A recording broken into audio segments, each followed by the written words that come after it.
The alien ship moved quietly through the dark emptiness of space. It was called the Valeth, a sleek and strange vessel that belonged to the Krill, an insect-like species with sharp features and glowing eyes. The crew aboard the ship was on a routine mission, scanning distant stars and planets for signs of life or resources. They had been traveling for weeks without finding anything unusual. That changed one quiet day when their sensors picked up something strange. A weak signal coming from a nearby area of space. Captain Vrax, the leader of the Krill crew, ordered his team to investigate. The signal was faint but steady, like a cry for help. As they approached the source, they discovered a small human spacecraft drifting aimlessly in the void. Its hull was battered, its engines dead, and it looked as though it had been abandoned. But when the Krill scanned the interior, they found something unexpected. A single human survivor, unconscious but still alive. The crew hesitated. Humans were not well understood by the Krill. They knew little about them beyond rumors of their unpredictability and violence. Zix, the ship's science officer, warned Vrax against bringing the human aboard. "We don't know what this creature is capable of," Zix said, his voice buzzing with concern. "It could be dangerous." But Vrax was curious. Humans were rare in this part of the galaxy, and the chance to study one up close was too tempting to ignore. He gave the order to bring the human aboard. Using a tractor beam, the Krill carefully pulled the damaged spacecraft into their cargo bay. A team of soldiers, armed with energy weapons, entered the craft cautiously. Inside, they found the human lying on the floor of the cockpit, her breathing shallow but steady. She was young, with short brown hair and wearing a tattered flight suit. The soldiers secured her in a containment chamber aboard the Valeth. When she woke up hours later, confusion turned quickly to fear. The walls of the chamber were smooth and metallic, and strange insect-like creatures stared at her through a transparent barrier. Her heart raced as she realized she wasn't on her own ship anymore. "Where am I?" she demanded, her voice shaking. No one answered. The Krill communicated in clicks and hums, sounds that meant nothing to her. Zix tried using a translation device to speak with her, but the results were clumsy and rough. "You are safe," the machine said in broken English. "Do not resist." The woman, whose name was Claire Bennett, didn't feel safe at all. She shouted and pounded on the walls of the chamber, yelling words the Krill didn't understand. Her anger made the crew uneasy. They weren't used to such displays of emotion. Most Krill were calm and logical, never raising their voices or acting impulsively. Claire's behavior was unsettling, even frightening. Despite the tension, Vrax remained determined to learn more about her. He ordered Zix to run tests, hoping to uncover information about her biology and origins. But every time the scientists approached her chamber, Claire reacted with hostility. She refused food, glared at anyone who came near, and occasionally screamed insults that the translation device couldn't fully process. The Krill began to wonder if capturing her had been a mistake. Still, there was no turning back now. Whether they liked it or not, Claire was aboard their ship, and the Krill would have to figure out what to do with her. For now, she remained a mystery, and a challenge they hadn't anticipated. Claire sat in the containment chamber, her arms crossed tightly over her chest. Her eyes darted around the room, taking in every detail of the alien ship. The walls were smooth and cold, glowing faintly with an eerie blue light.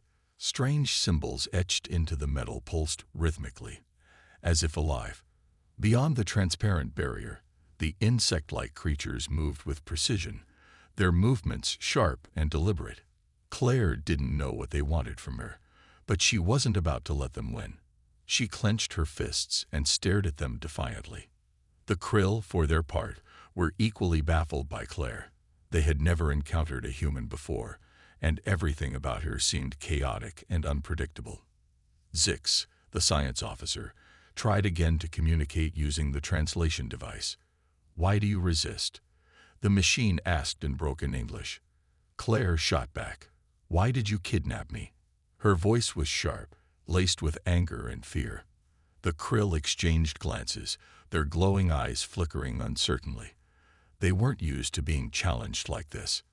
Captain Vrax watched the scene from a nearby observation deck. He leaned forward, his antennae twitching as he studied Claire.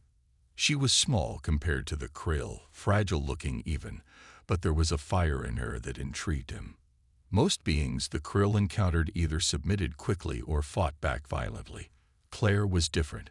She seemed determined to hold her ground no matter what. Vrax found himself wondering if she could be reasoned with, but so far, all attempts at communication had failed. One day, during another round of tests, Claire's frustration boiled over. When Zix approached her chamber with a scanning device, she lunged at the barrier, shouting, "Leave me alone." The sudden outburst startled the krill guards, who raised their weapons instinctively. Claire froze, her heart pounding. For a moment, she thought they might shoot her. But instead, they lowered their weapons and backed away, buzzing softly among themselves. It was clear they didn't know how to handle her. Despite her fierce resistance, Claire couldn't ignore the growing sense of isolation. Days passed, and she saw no one except the krill scientists and guards. She didn't know where she was or why they had taken her, and the uncertainty gnawed at her mind. At night, when the ship was quiet, she lay on the hard floor of the chamber and stared at the ceiling, trying not to think about how far away Earth was. Sometimes tears slipped down her cheeks, but she wiped them away quickly. She refused to let the krill see her cry. Then, one evening, something changed. A young krill named Nera entered the chamber holding a tray of food. Unlike the others, Nera was smaller and less intimidating, with softer features and gentler movements. She set the tray down near the barrier and stepped back, making a gesture with her hands that seemed almost apologetic. Claire frowned, unsure what to make of it. "Eat," the translation device said in halting English. Claire hesitated but eventually picked up the tray. The food looked strange, gelatinous blobs of green and purple, but she was hungry enough to try it. As she ate, Nera stayed nearby, watching silently. After a while, Claire pointed to herself and said, "Claire." Nera tilted her head, then tapped her chest and made a clicking sound. Claire repeated the sound awkwardly, and Nera buzzed softly, a sound that might have been laughter. For the first time since being captured, Claire felt a flicker of hope. Maybe not all the krill were hostile. Maybe some of them were just as confused and scared as she was. Over the next few days, Nera returned often, bringing food and attempting simple conversations. Slowly, Claire began to trust her, though she remained wary of the others. Through broken translations and gestures, Nera explained that the krill had found her drifting in space after her ship was attacked by pirates. Claire nodded, understanding bits and pieces of the story. As their bond grew, Nera started advocating for better treatment of Claire. She argued that humans weren't inherently dangerous and that learning more about them could benefit the krill. Some of the crew listened, though others remained skeptical. Still, Claire noticed a shift in the way she was treated. The guards became less aggressive, and the tests less invasive.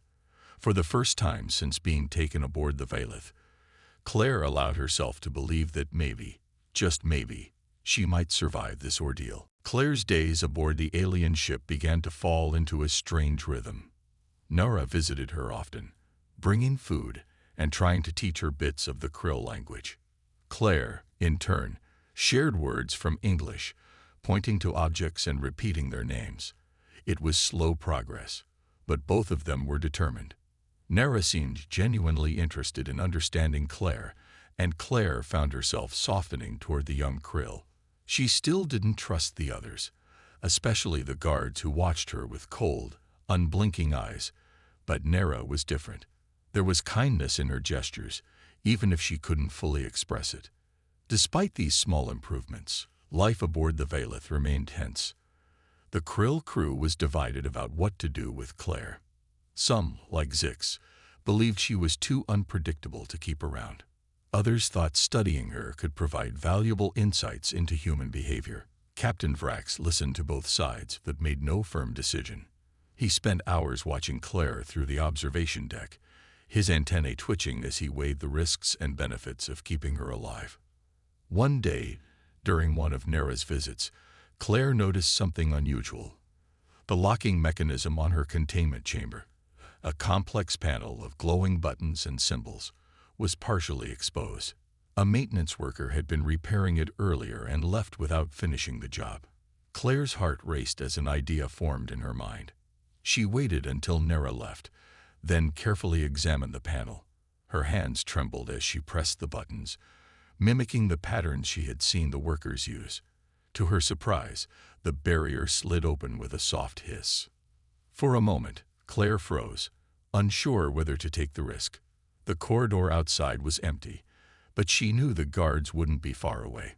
Taking a deep breath, she stepped out of the chamber for the first time since being captured. Her legs felt weak, but she forced herself to move quickly. She didn't have a plan, only the desperate hope of finding a way off the ship.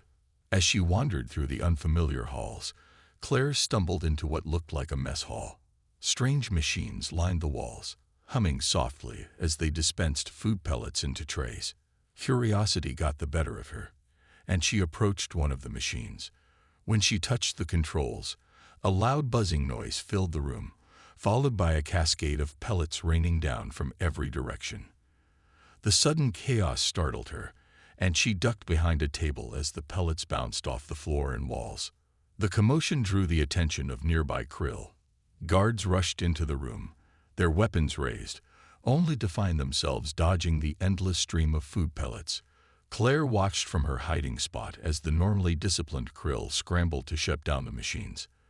Their sharp clicks and hums turned frantic, and some even slipped on the pellets covering the floor. For the first time since arriving, Claire couldn't help but laugh. The absurdity of the situation was too much to bear. When the machines finally stopped, the room was a mess. Pellets covered every surface, and the krill stood frozen, staring at the destruction. Claire emerged from her hiding spot, hands raised to show she wasn't armed. The guards hesitated, unsure how to react. Claire smiled nervously and said, "Oops." The translation device buzzed, repeating the word in broken krill speech. To everyone's surprise, one of the guards let out a low clicking sound that might have been laughter. The tension in the room eased slightly, though Claire was quickly escorted back to her chamber. Despite the trouble she had caused, there was a new undercurrent to the way the krill treated her. They still saw her as unpredictable, but now there was a hint of amusement mixed with their wariness. Claire realized that her actions, while reckless, had shown the krill a side of humanity they hadn't expected: humor, even in the face of fear. Back in her chamber, Claire sat quietly, reflecting on what had happened. She hadn't escaped, but she had done something else. She had made the krill see her as more than just a dangerous outsider. And maybe, just maybe, that was enough for now. After the mess hall incident, Claire's relationship with the krill began to shift. The crew, who had once viewed her as nothing more than a dangerous and unpredictable creature, now seemed to regard her with a mix of curiosity and reluctant amusement.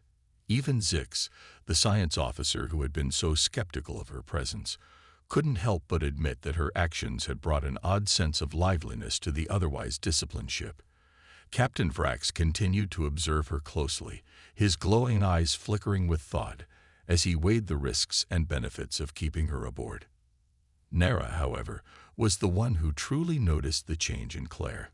During their daily visits, Nera could see how the human's fiery defiance had softened into something else: cautious trust. Claire still held onto her pride, but she no longer lashed out at every opportunity. Instead, she listened when Nera spoke, trying to understand the strange clicks and hums of the krill language. In return, Nera patiently repeated English words, pointing to objects around the chamber to help Claire learn. Their bond grew stronger with each passing day, and for the first time since being captured, Claire felt like she wasn't completely alone. One evening, after delivering a tray of food, Nera stayed longer than usual. She gestured for Claire to sit, then took out a small device that projected images into the air. The pictures were simple at first, scenes of the Krill homeworld, vast fields of shimmering silver grass under twin suns. Claire leaned forward, captivated by the beauty of it. Nara clicked softly, and the translation device said, "Home." Claire nodded, understanding. She pointed to herself and said, "Earth," then described her planet in broken sentences. Blue sky, green trees, water everywhere. Nara's antennae twitched with interest. She showed Claire more images, this time of Krill cities, towering structures made of smooth metal, glowing faintly in the dark. Claire marveled at the designs, which were both alien and strangely elegant. For hours, they exchanged stories, using gestures and the translation device to bridge the gap between their languages. Claire talked about Earth's diversity, its bustling cities and quiet countrysides. Nara listened intently, her glowing eyes wide with fascination. As the days passed, Nara became Claire's advocate among the crew. She argued that humans weren't just dangerous or chaotic. They were complex beings capable of creativity, emotion, and even kindness. At first, many of the Krill dismissed her arguments, but Nara persisted. She reminded them of the mess hall incident, pointing out that Claire's laughter had brought a rare moment of lightness to the ship. Slowly, some of the crew began to see her point. Claire noticed the change in the way the Krill treated her. The guards, once cold and distant, now greeted her with hesitant nods. Even Zix seemed less hostile, occasionally asking questions about Earth through the translation device. Claire answered as best she could, describing her life before the attack on her ship. She spoke of her family, her dreams of exploring the stars, and the pain of losing everything. Her voice cracked as she recounted the pirates' ambush, and for the first time, tears spilled down her cheeks. To her surprise, Nara reached out and touched her hand gently. The gesture was simple, but it carried a depth of understanding that transcended language. Claire wiped her tears and smiled weakly. For the first time, she realized that the Krill weren't so different from humans. They too had families, dreams, and fears. They too wanted to protect their own while navigating the unknown. Captain Vrax called a meeting to discuss Claire's future. Nara stood up for her, arguing that studying her further could lead to valuable insights, not just about humans, but about cooperation between species. Six countered, warning of the risks, but Vrax ultimately sided with Nara. He ordered the crew to treat Claire with respect and continue learning from her. Back in her chamber, Claire reflected on everything that had happened. She still didn't know what the Krill planned to do with her, but she felt a glimmer of hope. Nara had shown her that not all aliens were enemies, and perhaps, if she kept trying, she could show the Krill the same thing about humans. Days turned into weeks, and Claire's life aboard the Valeth settled into a fragile balance. She wasn't free, but she wasn't treated like a prisoner anymore. Nara visited her daily, their conversations growing more fluid as they learned each other's languages.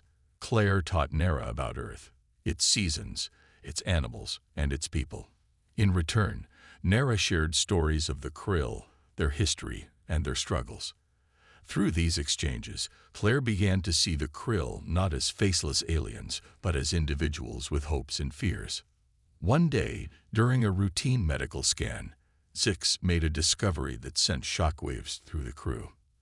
As he analyzed Claire's blood samples, his instruments detected something unusual, a dormant virus hidden within her bloodstream. At first, Zix thought it might be harmless, a remnant of some human illness. But further tests revealed something far more alarming. The virus was engineered. It wasn't natural. It was designed to attack non-human species. Zix immediately reported his findings to Captain Vrax. The news spread quickly among the crew, igniting a wave of fear and suspicion. Some argued that Claire had brought the virus intentionally, a weapon meant to harm them. Others believed she might not even know she carried it. Either way, the presence of such a threat aboard their ship was unacceptable. Voices rose in heated debate, and for the first time since Claire's arrival, the calm discipline of the Krill began to crack. Claire noticed the change in their behavior. The guards who had started to treat her with cautious respect now avoided her entirely. Even Nera seemed distant, her usual warmth replaced by a worried silence. When Claire asked what was wrong, Nera hesitated before explaining through the translation device. "Danger, inside you," the machine said haltingly. Claire's heart sank. She stared at Nera, searching for answers. "I don't understand," she said. "What danger?" Nera tried to explain about the virus, but the translation device struggled to convey the complexity of the situation. All Claire understood was that the Krill saw her as a threat again, a ticking time bomb. Panic bubbled up inside her. "I didn't do this," she insisted. "I don't even know what it is." But her words fell on deaf ears. The crew had already decided to isolate her once more, locking her back in the containment chamber. Alone in the cold, glowing room, Claire felt the weight of despair pressing down on her. She curled up on the floor, tears streaming down her face. For days, no one came to see her, not even Nera. The isolation was suffocating, and the fear in the Krill's eyes haunted her. She replayed Nera's explanation over and over in her mind, trying to make sense of it. How could she carry something so dangerous without knowing? Who would have put it there? Then, late one night, Nera appeared at the barrier. Her glowing eyes were dimmed, her movements hesitant. Claire scrambled to her feet, wiping her tears. "Nara," she whispered. Nera didn't respond right away. Instead, she activated the translation device and spoke softly. "We. Afraid. Not you. Virus." Claire shook her head, frustration welling up inside her. "I'm not dangerous," she said. "You know me. I wouldn't hurt anyone." Nera's antennae twitched, and she clicked softly. "Believe you," the device translated. "But others, scared." Claire's chest tightened. She wanted to scream, to shout that none of this was fair, but she knew it wouldn't help. Instead, she took a deep breath and looked Nera in the eye. "Help me," she pleaded. "Please." For a long moment, Nera didn't move. Then, slowly, she nodded. "We'll try," the device said. Claire felt a flicker of hope. If anyone could convince the Krill to trust her again, it was Nera. But as Nera turned to leave, Claire couldn't shake the feeling that time was running out. For both of them. Nera's promise to help gave Claire a small measure of hope, but the days that followed were filled with tension. The Krill crew remained divided, their fear of the virus outweighing any trust they had begun to place in Claire. Captain Vrax called another meeting, his glowing eyes scanning the room as he listened to arguments from both sides. Zix insisted that keeping Claire aboard was too risky, while Nera argued that isolating her would only make things worse. "She is not the enemy," Nera said firmly, her clicks sharp with conviction. "The virus is the danger, not her." Vrax nodded thoughtfully but made no immediate decision. Instead, he ordered Zix to continue studying the virus, hoping to find a way to neutralize it. In the meantime, Claire remained locked in the containment chamber, her frustration mounting with each passing day. She paced back and forth, her mind racing with questions. Who could have planted the virus in her body? Why would anyone target the Krill? And most importantly, how could she prove she wasn't a threat? One night, when the ship was quiet, Nera returned to Claire's chamber. Her movements were cautious, as if she feared being caught. She carried a small toolkit and a device that looked like a scanner. "Trust me," the translation device buzzed as Nera set the items down near the barrier. Claire hesitated but nodded. She didn't fully understand what Nera was planning, but she trusted her more than anyone else on the ship. Working quickly, Nera disabled the locking mechanism of the containment chamber. The barrier slid open with a soft hiss, and Claire stepped out for the second time since being captured. Her legs felt unsteady, but she forced herself to focus. Nera handed her the scanner and gestured toward a nearby console. "Find signal," the device translated. Claire frowned, unsure what Nera meant, but Nera pointed to the stars outside the ship's windows. "Earth," she said simply. It took a moment for Claire to realize what Nera was suggesting. They were going to send a message to Earth. Claire's hands trembled as she worked, guided by Nera's instructions. Together, they repaired a damaged communication device and aimed its signal toward Earth. Claire typed out a desperate plea for help, explaining her situation and warning about the virus. She didn't know if anyone would hear it, but it was the only chance she had. As they worked, Claire couldn't help but feel a surge of gratitude toward Nera. The young Krill was risking everything to help her, even though it could mean punishment, or worse, if they were caught. When the message was finally sent, Claire turned to Nera and whispered, "Thank you." Nera clicked softly, her glowing eyes warm with determination. "We survive," the device translated. Together. Their moment of triumph was short-lived. Just as they finished, alarms blared through the ship. Someone had discovered the unauthorized use of the communication system. Nera quickly ushered Claire back into the containment chamber, reactivating the barrier just moments before guards arrived. They questioned Nera, their voices sharp and accusing, but she remained calm, deflecting suspicion with practiced ease. For now, at least, she had protected Claire. Back in the chamber, Claire replayed the events in her mind. She knew the risks Nera had taken, and the thought of her friend facing consequences because of her filled her with guilt. But there was also a spark of hope. If Earth received her message, maybe help would come. Until then, she resolved to stay strong, for herself, for Nera, and for the fragile bond they had built in the vastness of space. The alarms on the Valith were deafening, their sharp, piercing sound echoing through the corridors. Claire sat in her containment chamber, her heart pounding as she watched the chaos unfold outside. Guards rushed past, their glowing eyes wide with urgency. Captain Vrax barked orders, his voice a series of sharp clicks and hums that carried authority even through the translation device. The unauthorized communication had been traced back to Claire's chamber, and suspicion quickly fell on Nera. Nera stood calmly in the center of the commotion, her antennae twitching slightly but her expression unreadable.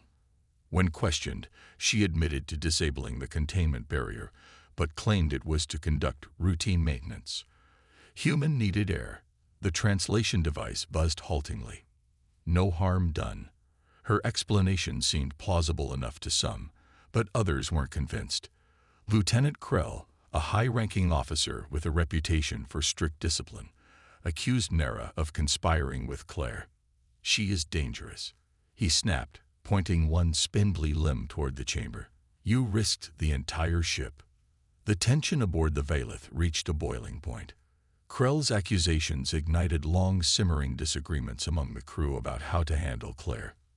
Some sided with Krell, believing the human should be eliminated immediately to protect the ship. Others, inspired by Nera's earlier arguments, insisted that killing Claire would only prove humans right about the Krill being violent and untrustworthy. The debate grew heated, voices rising until the ship felt like it might fracture under the weight of dissent. In the midst of the turmoil, Krell made a bold move. Gathering a group of like-minded soldiers, he staged a mutiny, storming the bridge and forcing Captain Vrax to step down. "This ends now," Krell declared, his voice buzzing with anger. He ordered the immediate execution of Claire, ignoring Vrax's protests. The crew split into factions, some loyal to Krell, others rallying behind Vrax. For the first time in its history, the disciplined and orderly Valith descended into open rebellion. Claire watched the chaos from her chamber, her mind racing. She didn't fully understand what was happening, but she knew it was bad. The Krill were fighting each other, and she was at the center of it all. Panic gripped her chest, but then an idea sparked in her mind. If the ship was in disarray, maybe she could use it to her advantage. Using her knowledge of the ship's layout, gleaned from Nera's earlier lessons, she disabled key systems by accessing a nearby console. Lights flickered, and the hum of the engines faltered, plunging the vessel into darkness. The sudden loss of power threw the mutineers into confusion. In the chaos, Nera seized the opportunity to act. Rallying loyalists to Vrax's cause, she led a counterattack to retake the bridge.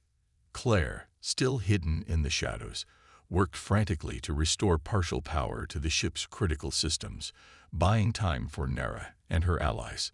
It was risky. If anyone discovered what she was doing, she would be killed on the spot. But she couldn't stand by and let Nara face this alone.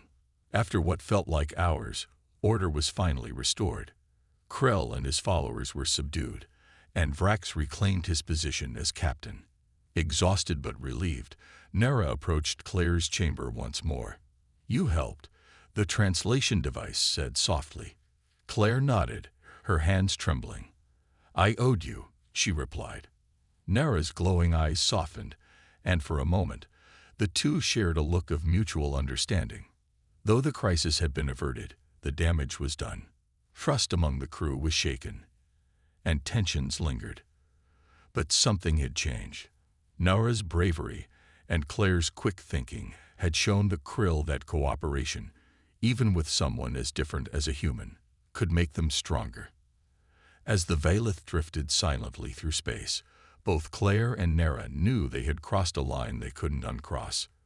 Whatever happened next, they would face it together. With the mutiny quelled, Captain Vrax called an emergency meeting to decide Claire's fate. The crew gathered in the ship's central chamber, their glowing eyes reflecting a mix of exhaustion and unease. Lieutenant Krell and his followers had been confined to holding cells, but their actions had left scars on the unity of the Valith. Vrax stood at the front of the room, his antennae twitching as he addressed his team. "We must decide," he said, his voice steady despite the tension in the air. "What do we do with the human?" Zix spoke first, his clicks sharp and urgent. "She is dangerous. The virus inside her could harm us all. We cannot risk it." His argument was met with murmurs of agreement from some, but others remained silent, their eyes darting toward Nara. Nara stepped forward, her movements calm but determined. "Claire is not the enemy," she said firmly.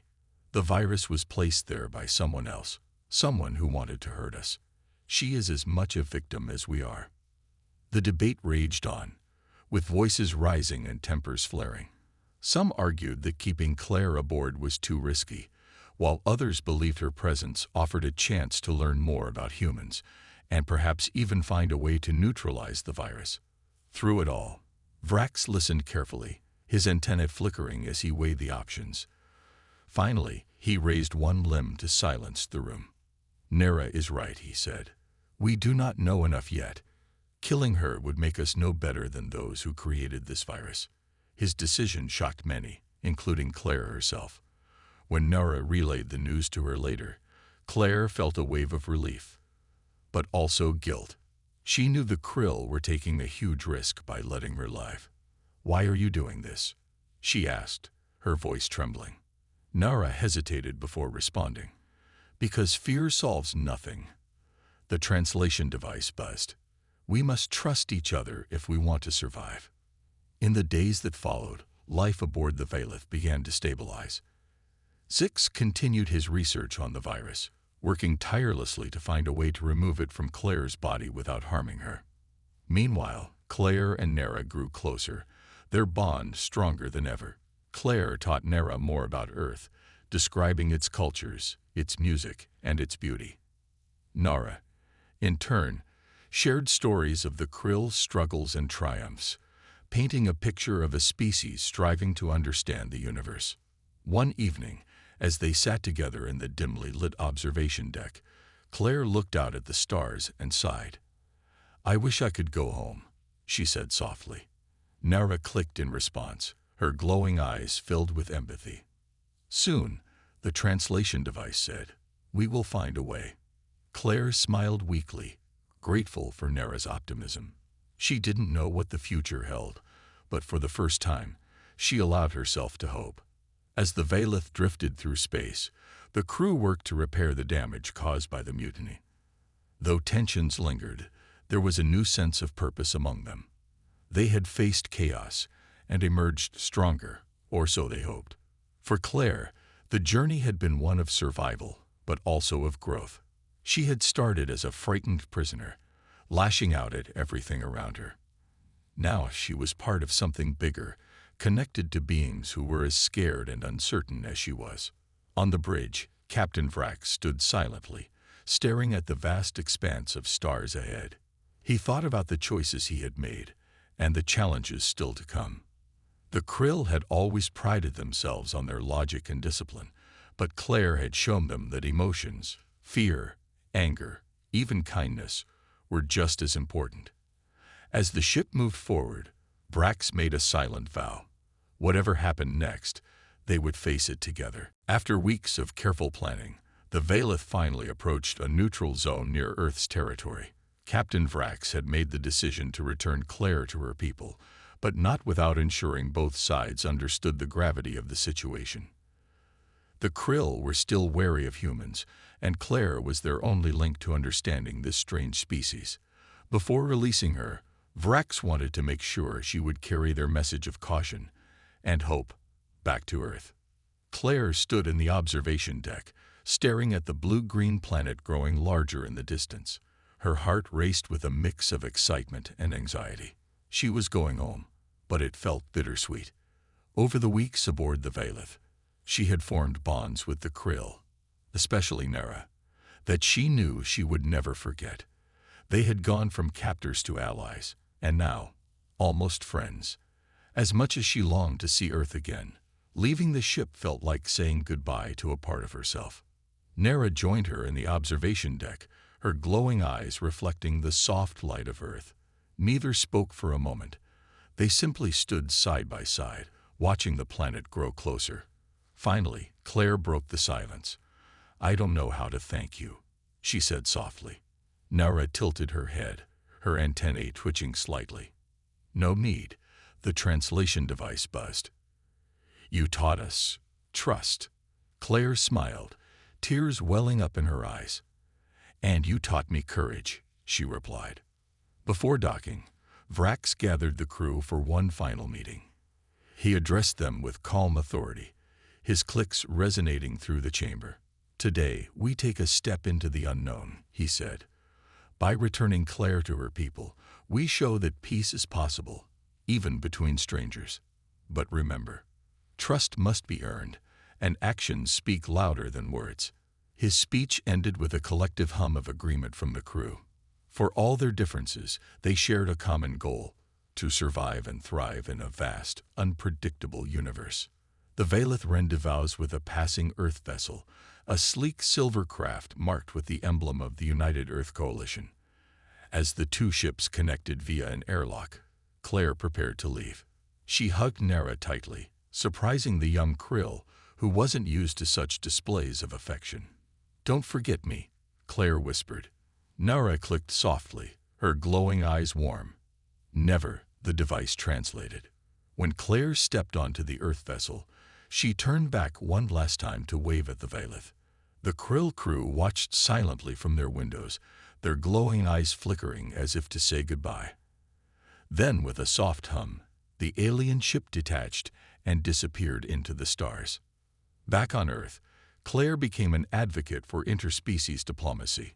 She recounted her harrowing journey aboard the Valeth, emphasizing the Krill's intelligence, curiosity, and capacity for kindness. Her story sparked debates among world leaders about humanity's role in the galaxy. Some dismissed her claims as naive, arguing that aliens could never be trusted. Others saw an opportunity to build bridges instead of walls. Meanwhile, aboard the Valeth, the crew reflected on their encounter with Claire. They had started the mission viewing humans as dangerous and unpredictable, but they ended it with a newfound respect for their complexity. Nara often thought about Claire, wondering if she was safe and happy. During quiet moments, she replayed the memories of their conversations, marveling at how much she had learned, not just about humans, but about herself. Captain Vrax, too, couldn't shake the lessons of their journey. He realized that fear of the unknown was often worse than the reality itself. As the Valeth continued its exploration of the galaxy, the crew carried with them the memory of a single human who had changed their perspective forever. Though separated by light years, Claire and the Krill remained connected by the fragile thread of trust they had woven together.